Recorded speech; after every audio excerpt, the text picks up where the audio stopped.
What is up, you guys? Kevin here with Javelin Guitars, and welcome to my GGBO release video, I guess. Have my hair done the best possible way. If you've been following my Instagram, you might have already seen that I've turned this whole guitar contest, guitar building thing into a 60-hour build, because as the master of procrastination, there's no other way to do it than that. Also, what fun would it be without the constant fear of public humiliation or defeat? I spent the last 3 days building and building and building and building. What I ended up with was a bit different than what I had originally anticipated. I had votes going on for the wood types, for the construction, and let's just say some of the things didn't go as planned, especially regarding the bandsaw. I couldn't get a nice resaw cut set up. No matter how hard I tried, the saw blade just kept drifting off, which is why I wasn't able to get the scarf joined. And also, while trying to resaw the wenge stripes,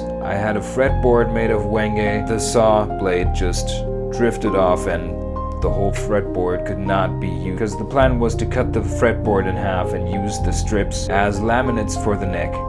But what ended up happening is that we have a mahogany neck with bird's eye maple stripes, which also looks really nice in my opinion. As for the body, we had planned a mahogany body and the poplar burl resin-filled top, and again, I'm too stupid to use the machinery that I have, so I basically ruined the poplar blank, and I might be able to salvage it for another build, but not in this amount of time that I had in the end. So what did we go with? It was a basswood body, and as you can see, I managed to cut the shape, was able to contour the body, went with a maple fretboard, did some inlays with kieranite, which I, as a pick maker, quite frequently use. It's a sort of resin in different colors that's been mixed up. In the end, the neck needs to be contoured. The fretboard is with a 14-inch radius. We have Hipshot open gear locking tuners. We have a Hipshot multi-scale bridge. The scale length turned out to be 24 3/4 up to 26 inches, so it's a slight baritone scale, which is nice for having a bit more tension on the low strings without transferring that high tension to the high strings. Lead playing is still gonna be easy as ever, and you'll have a nice and tight low end. Pickup wise,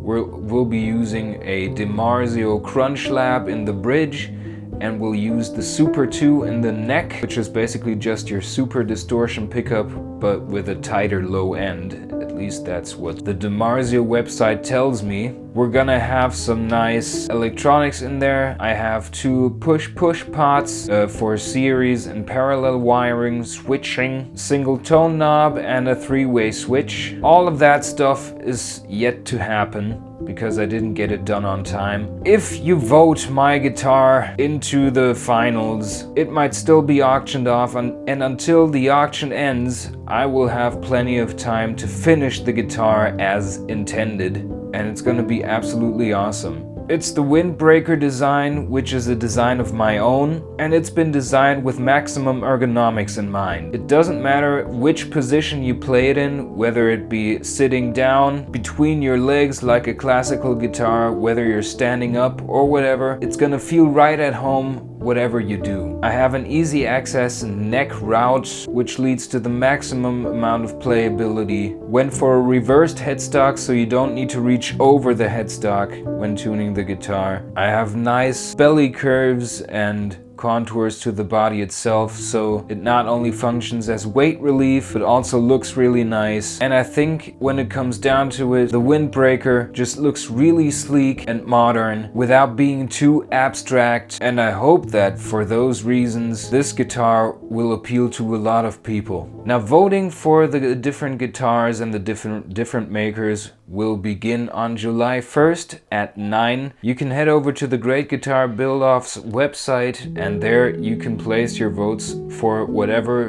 builder you would like. In my case, I'm listed as Kevin Schmitz, which is my legal name. I would greatly appreciate if you voted for me, even if this whole thing turned out differently than I originally planned. And in the coming days and weeks, I will definitely make it up to you guys. The plan is still to stain the body in black and sand it back down so that all the black dye will stay right in the fibers, and go over that with blue and green stain to match what the fretboard inlays look like. And once we've gotten that finished, all the hardware is gonna be black. We have the white pickups, and the overall aesthetics will be really contrast based. We have a maple fretboard, we have a mahogany back, we have the green inlays, we have the bird's eye maple stripes, we have black hardware, and we have this semi-teal turquoise feel to the body. It's gonna be awesome. So head over to the Great Guitar Build-Off's website, leave a vote for me and of course for everyone else you liked, and let's see how this thing goes. Next week I'll be telling you guys about the raffle guitar, because the build for that is gonna start next week. It's gonna be the X-Type star shape, and we will be voting on some of those features in the days to come. So stay tuned for that. Thanks for tuning in. You guys stay awesome.